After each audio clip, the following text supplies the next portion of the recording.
Assalamualaikum warahmatullahi wabarakatuh. Selamat pagi semua dan saya ucapkan terima kasih kepada yang terhormat Ibu Eni Edrianti LCMC selaku pendamping mata kuliah Pendidikan Agama Islam yang telah mengizinkan kami untuk melakukan presentasi pada hari ini dan teman-teman yang rahimakumullah. Perkenalkan, saya di sini sebagai moderator untuk memandu jalannya presentasi pada hari ini. Saya Ida Fitriani dengan NIM akhir 020 dan teman saya bernama Rokil Umuhani dengan NIM akhir 024 dan Oki Ayu Stefani dengan NIM akhir 040 akan mempresentasikan tentang sistem ekonomi Islam dan pemerintahan dan pemerataan kesejahteraan yang berisikan beberapa submateri, yaitu pengertian ekonomi Islam, prinsip-prinsip umum ekonomi Islam, pengertian lembaga filantropi Islam, bank Islam dan bank konvensional, pajak dalam Islam. Dan untuk pertama yaitu pengertian ekonomi Islam akan disampaikan oleh rekan saya yaitu Rokil. Kepadanya saya persilakan. Assalamualaikum warahmatullahi wabarakatuh. Perkenalkan, nama saya Rokil Umuhani, NIM akhir 024. Di sini saya akan menjelaskan mengenai pengertian ekonomi Islam dan filantropi ekonomi Islam. Yang pertama yaitu pengertian ekonomi Islam. Ekonomi Islam merupakan sistem ilmu pengetahuan yang membahas masalah tentang perekonomian. Dalam sistem ekonomi ini, nilai-nilai Islam menjadi landasan dan dasar dalam setiap aktivitasnya. Beberapa ahli mendefinisikan ekonomi Islam adalah suatu ilmu yang mempelajari perilaku manusia dalam usaha untuk memenuhi kebutuhan dengan alat kebutuhan yang terbatas dalam kerangka syariah. Tetapi definisi tersebut mengandung kelemahan karena menghasilkan konsep yang tidak kompatibel dan tidak universal, karena dari definisi tersebut mendorong seseorang terperangkap dalam keputusan yang a priori atau a priori judgment, di mana benar atau salah tetap harus diterima.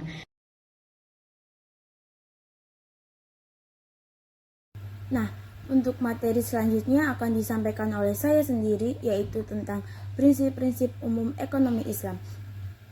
Prinsip ekonomi Islam sendiri terbagi menjadi 3, yaitu multi-type ownership atau kepemilikan multijenis, freedom to act atau kebebasan bertindak atau berusaha, social justice atau keadilan sosial. Nah, yang pertama yaitu multi-type ownership, kepemilikan multijenis. Semua konsep ini berakar pada filosofi, norma, dan nilai Islam. Dalam Islam berlaku prinsip kepemilikan ganda, yaitu pengakuan atas berbagai bentuk kepemilikan, baik privat, negara, maupun campuran. Prinsip ini adalah terjemahan dari nilai tauhid, yaitu Allah adalah pemilik utama langit, bumi, dan seisinya, sedangkan manusia bertanggung jawab untuk mengelolanya. Oleh karena itu, manusia dianggap sebagai pemilik sekunder. Sistem kepemilikan campuran juga masuk ke dalam Islam, baik swasta negara, swasta domestik asing maupun negara asing. Lalu yang kedua yaitu freedom to act atau kebebasan bertindak atau berusaha. Kebebasan bertindak setiap orang menciptakan mekanisme pasar dalam perekonomian. Oleh karena itu, mekanisme pasar adalah suatu keharusan dalam Islam, selama tidak terjadi distorsi. Negara memiliki tanggung jawab untuk menghilangkan atau setidaknya meminimalkan distorsi pasar ini. Negara atau pemerintahan dengan demikian bertindak sebagai penengah interaksi atau muamalah pelaku ekonomi dan perdagangan di wilayah mereka untuk memastikan bahwa hukum syariat tidak dilanggar. Tidak ada pihak yang tidak adil atau tersinggung untuk menciptakan ekonomi yang menguntungkan lingkungan dan lingkungan bisnis. Lalu yang terakhir adalah social justice atau keadilan sosial. Perpaduan antara nilai khalifah dan nilai ma'ad membentuk prinsip keadilan sosial. Dalam Islam, pemerintahan bertanggung jawab untuk memastikan bahwa kebutuhan dasar rakyat terpenuhi dan menciptakan keseimbangan sosial antara si kaya dan si miskin. Semua sistem ekonomi memiliki tujuan yang sama untuk menciptakan sistem ekonomi yang adil.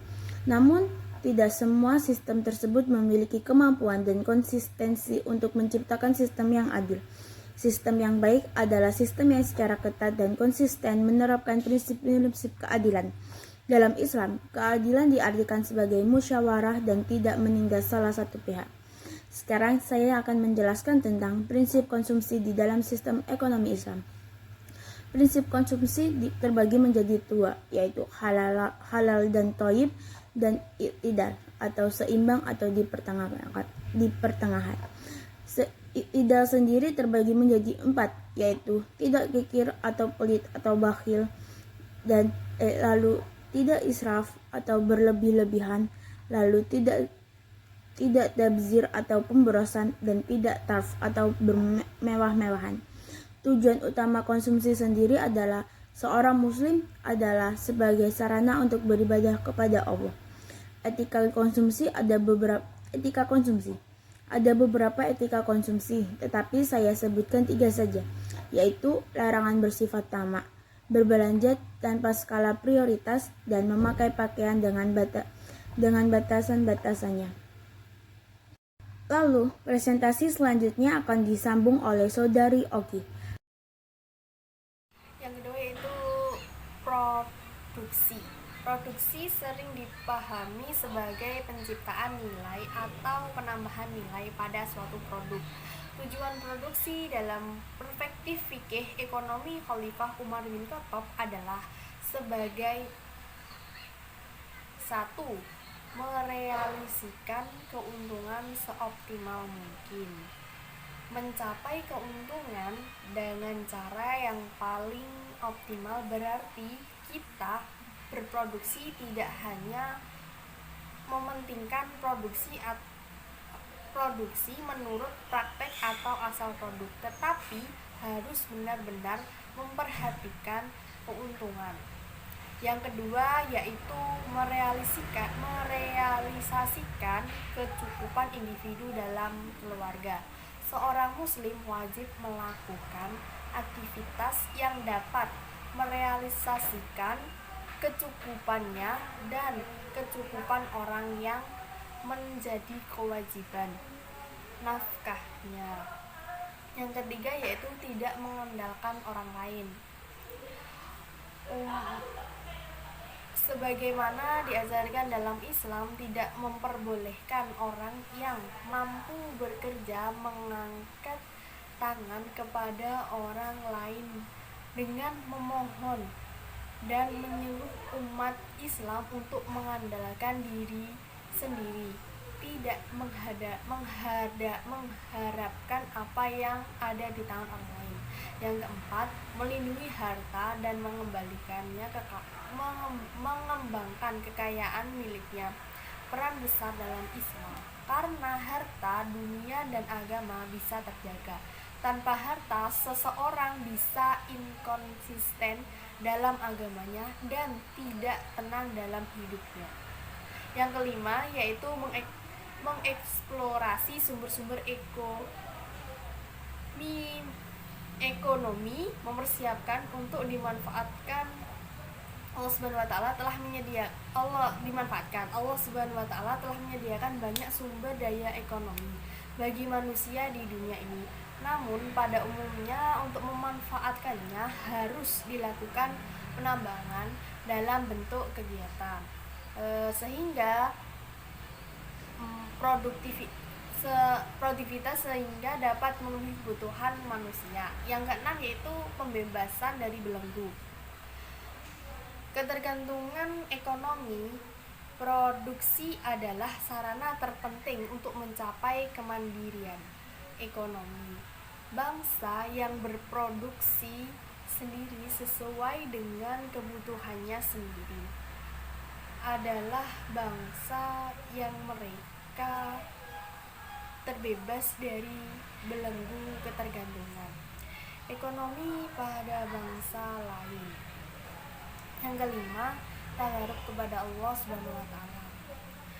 Seorang produser yang Islami akan mendapat pahala dari sisi Allah Subhanahu wa taala karena kegiatan produktifnya baik untuk tujuan mencari keuntungan, mencapai kemantapan, melindungi dan mengembangkan harta benda, atau untuk tujuan lain dengan syarat ia melakukan kegiatan tersebut sebagaimana pertolongan untuk taat kepada Allah Subhanahu wa taala.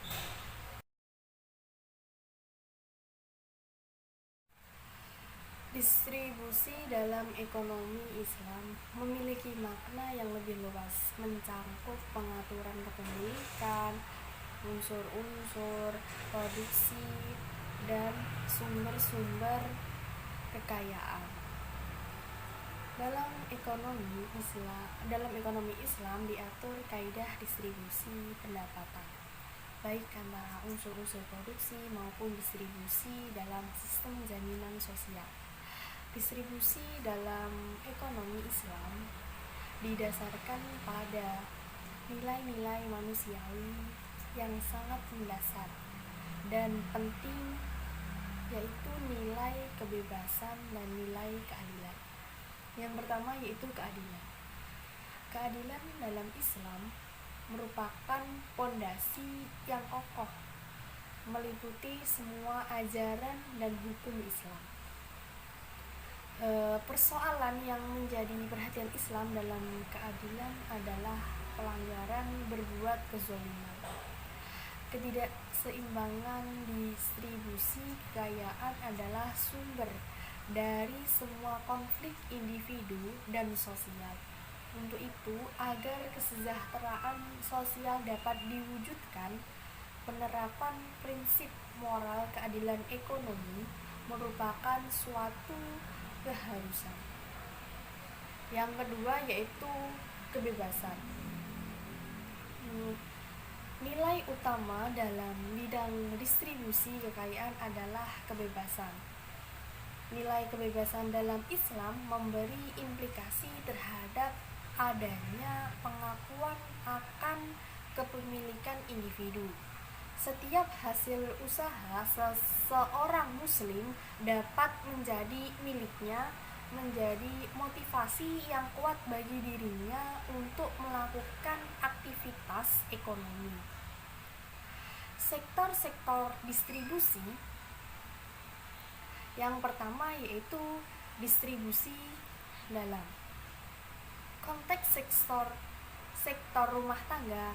Distribusi pendapatan dalam konteks rumah tangga akan sangat terkait dengan terminologi sodaqoh. Yang kedua yaitu distribusi dalam konteks negara. Prinsip-prinsip ekonomi yang dibangun di atas nilai moral Islam merencanakan kepentingan distribusi pendapatan secara adil. Yang ketiga yaitu distribusi dalam sektor publik atau pasar. Perspektif teori ekonomi menyatakan bahwa pasar adalah salah satu mekanisme yang bisa dijalankan oleh manusia untuk mengatasi problem-problem ekonomi yang terdiri dari produksi, konsumsi, dan distribusi. Kemudian, untuk materi selanjutnya akan dilanjutkan oleh Saudari Hani tentang pengertian lembaga filantropi Islam kepadanya. Saya persilahkan. Pengertian lembaga filantropi Islam. Secara definisi, istilah filantropi berasal dari bahasa Yunani yang terdiri dari dua kata, philos atau cinta dan anthropos atau manusia. Jika diterjemahkan secara harfiah, filantropi mengkonseptualisasikan praktek memberi, melayani, dan asosiasi secara sukarela untuk membantu mereka yang membutuhkan sebagai ekspresi rasa cinta.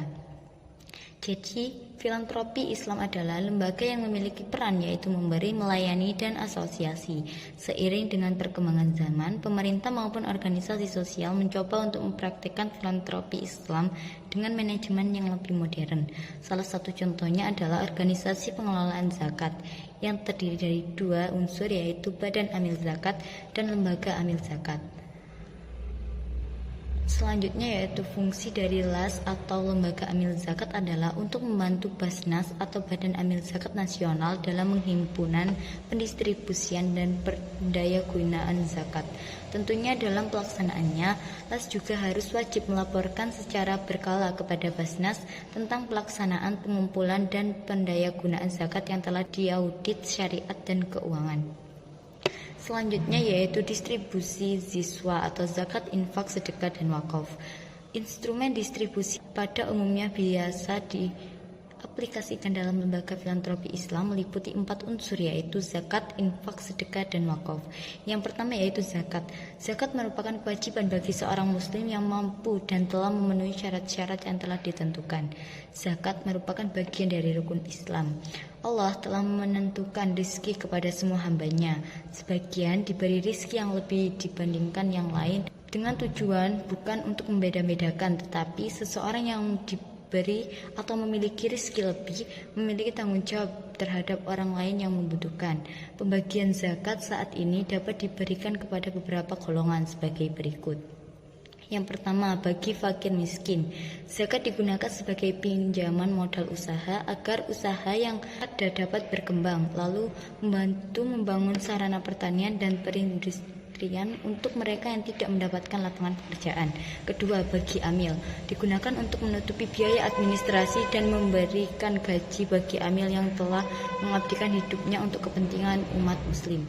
Yang ketiga, bagi mu'alaf. Zakat digunakan untuk membantu kehidupan mu'alaf karena ada kemungkinan mereka mengalami kesulitan perekonomian karena berpindah agama. Yang keempat, bagi rikob atau budak. Membebaskan masyarakat muslim yang tertindas dan sulit untuk mengembangkan diri, terutama di daerah-daerah minoritas dan konflik. Dan digunakan untuk membebaskan buruh-buruh dari majikan yang zalim agar dapat hidup layak dan damai. Yang kelima, bagi gharimin. Membantu melunasi hutang seseorang yang terlilit hutang oleh rentenir atau pinjaman online, atau membantu melunasi hutang modal pada bank. Yang terakhir yaitu bagi fisabilillah, membantu pembiayaan dalam meningkatkan kualitas sumber daya manusia. Sebagai contoh, uang infak ataupun digunakan untuk membangun masjid, sekolah maupun pondok pesantren. Yang terakhir ada wakaf. Menurut istilah, wakaf didefinisikan sebagai suatu jenis pemberian yang dilakukan dengan cara menahan kepemilikan, digunakan untuk kepentingan umum. Para lembaga filantropi Islam dalam proses distribusi siswa atau zakat, infak, sedekah, dan wakaf sebagai pemberdayaan ekonomi umat. Lembaga filantropi Islam seperti yang dijelaskan sebelumnya merupakan lembaga yang berfungsi untuk memberi, melayani, dan mengasosiasi. Dalam proses distribusi siswa, maka peran dari lembaga filantropi Islam menjadi hal yang sangat penting yang berguna sebagai agen pemberdayaan ekonomi umat. Meskipun di Indonesia sendiri keberadaan dari lembaga filantropi Islam baru sebatas bas dan las, akan tetapi dalam pengelolaannya tidak hanya untuk zakat saja, instrumen-instrumen distribusi yang lain juga menjadi unsur yang tidak bisa ditinggalkan. Hal ini akan menciptakan pola distribusi yang adil sesuai dengan ajaran Al-Quran.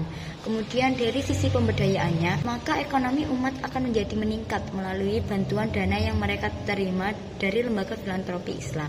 Meskipun demikian, seiring berjalannya fungsi tersebut, tetap perlu ada pengawasan dan evaluasi demi keamanan dan keberlangsungan lembaga filantropi Islam di Indonesia agar keberadaan.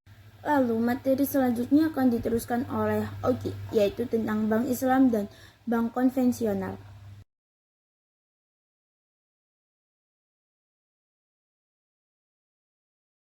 Assalamualaikum warahmatullahi wabarakatuh. Saya di sini akan menjelaskan tentang bank.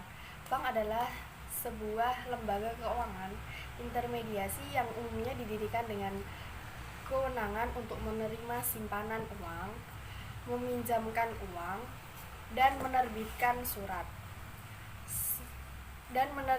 surat untuk sanggup bayar. Bank terdapat dua jenis lembaga keuangan bagi bank, yaitu bank umum di Indonesia, yaitu dengan sistem bank tradisional atau konvensional dan syariah. Bank konvensional adalah bank komersial yang bergerak dalam bidang konvensional, sedangkan bank syariah adalah bank bagi masyarakat umum yang melakukan kegiatan berdasarkan prinsip-prinsip syariah. Keuntungan utama perbankan menurut prinsip konvensional adalah dibuat dari selisih antara simpanan deposan dan suku bunga pinjaman. Keuntungan dari perbedaan suku bunga di bank dikenai sebagai spread. Ketika bank mengalami kerugian akibat interest rate differential di mana suku bunga deposito yang lebih tinggi dari suku bunga pinjaman. Istilahnya dikenal dengan istilah negatif spread. Untuk bank syariah tidak dikenai istilah suku bunga dalam pemberian jasa kepada deposan dan peminjaman. Layanan perbankan yang ditawarkan di bank ini disesuaikan dengan prinsip syariah sesuai dengan hukum Islam. Pembiayaan dalam perbankan syariah dapat dibagi menjadi 3. Yang pertama, return bearing financing, yang merupakan bentuk pembiayaan perdagangan menguntungkan jika pemilik modal bersedia menanggung resiko kerugian dan nasabah juga menawarkan keuntungan.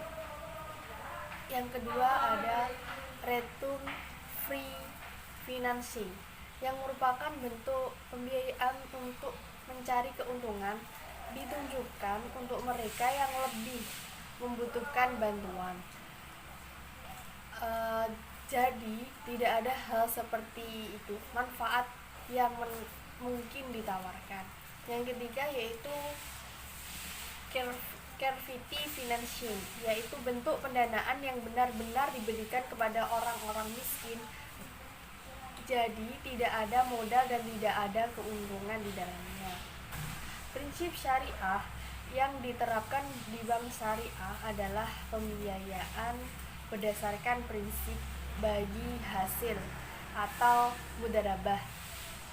Pembiayaan berdasarkan prinsip penyertaan modal, musyarakah, prinsip jual beli komoditi dengan keuntungan mudharabah atau peminjaman barang modal berdasarkan prinsip tidak ada pilihan sewa murni atau ijarah, atau kemungkinan perpindahan kepemilikan barang disewakan oleh pihak lain dari bank, atau dalam bahasa Arabnya ijarah wa iktina. Dapat disimpulkan bahwa produk-produk pendanaan bank syariah mempunyai 4 jenis yang berbeda, yaitu 1. Giro dengan prinsip wadiah atau yang kedua tabungan dengan prinsip wadiah atau mudharabah. Yang ketiga yaitu deposito atau investasi dengan prinsip mudharabah, dan yang keempat obligasi atau sukuk dengan prinsip mudharabah, ijarah, dan lain-lain. Mungkin itu yang dapat saya sampaikan terkait dengan bank konvensional dengan bank syariah.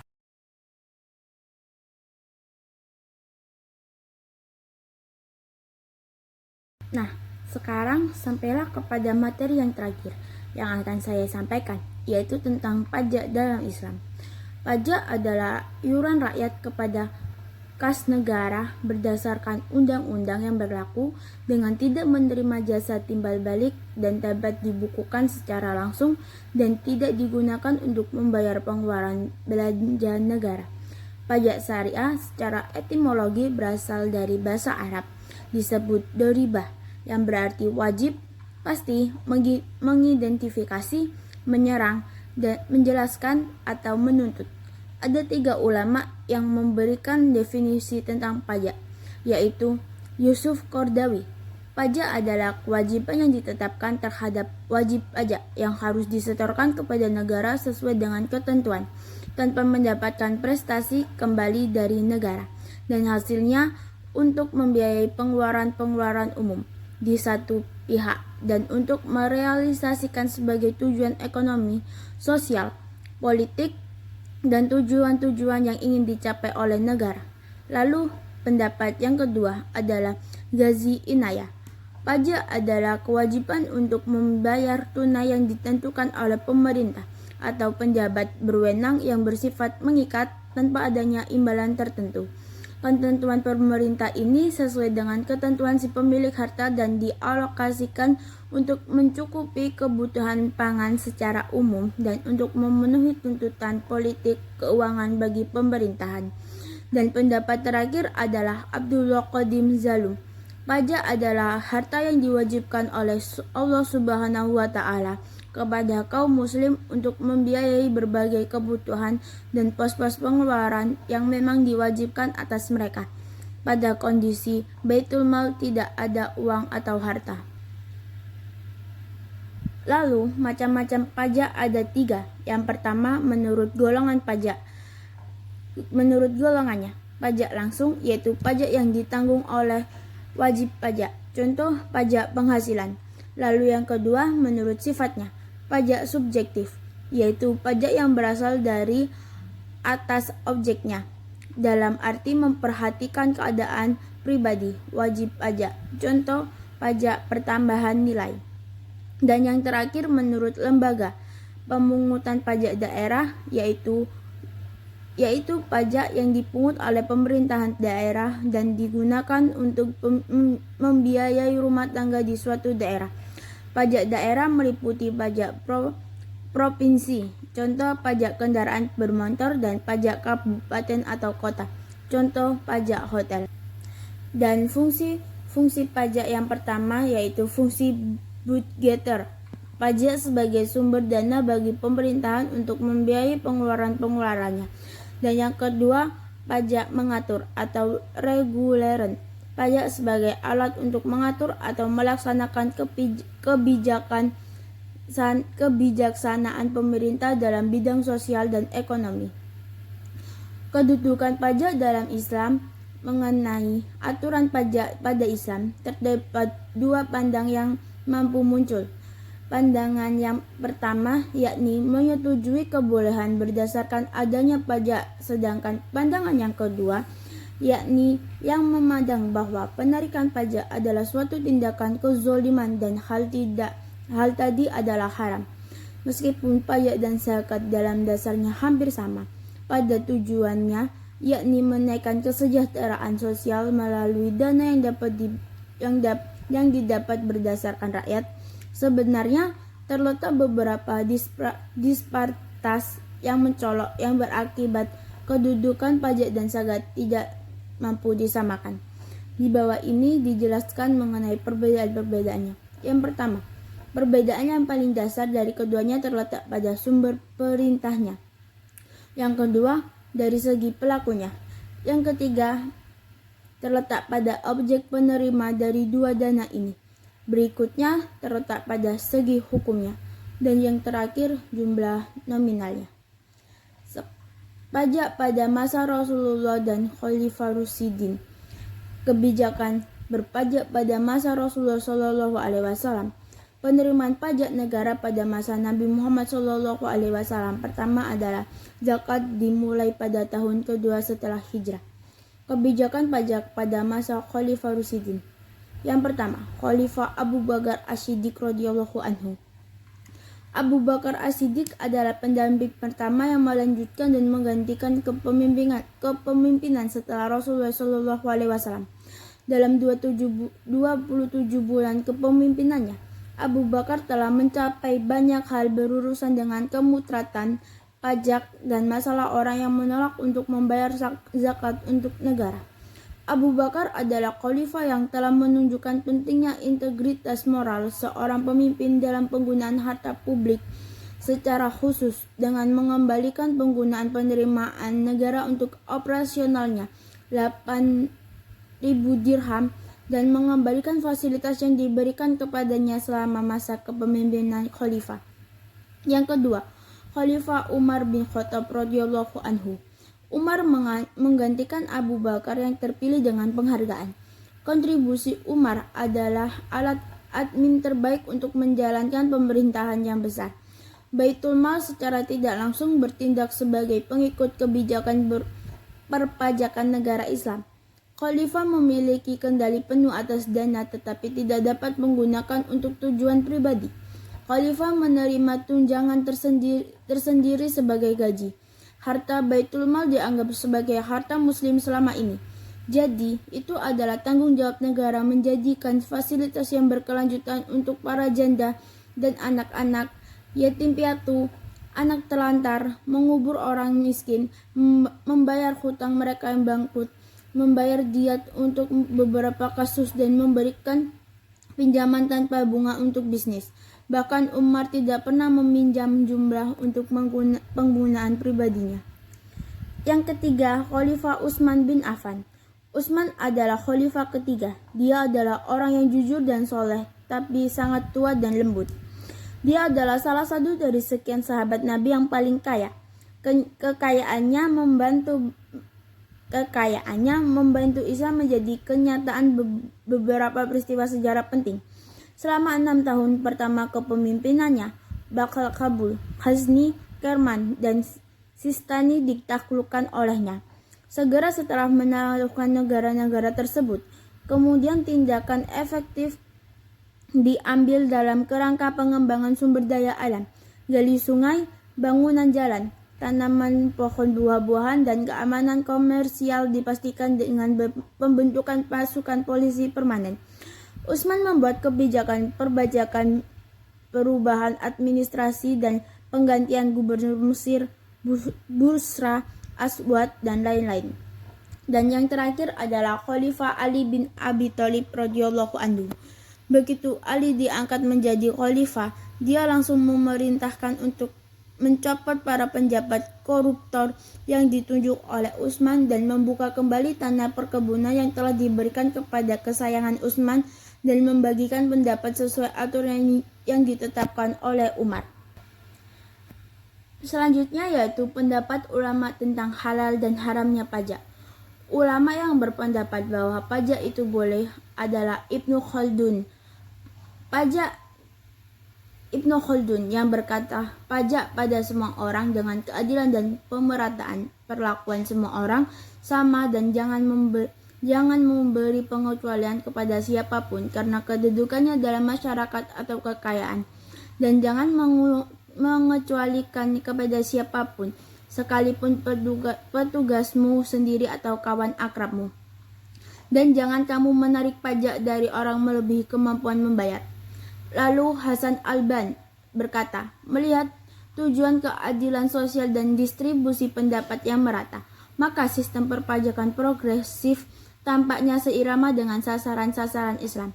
Lalu Robert W. McG menyatakan bahwa sebagian besar Muslim percaya bahwa tidak ada suatu keharusan moral bagi mereka untuk mematuhi peraturan yang mewajibkan pembayaran pajak yang dikeluarkan oleh pemerintahan.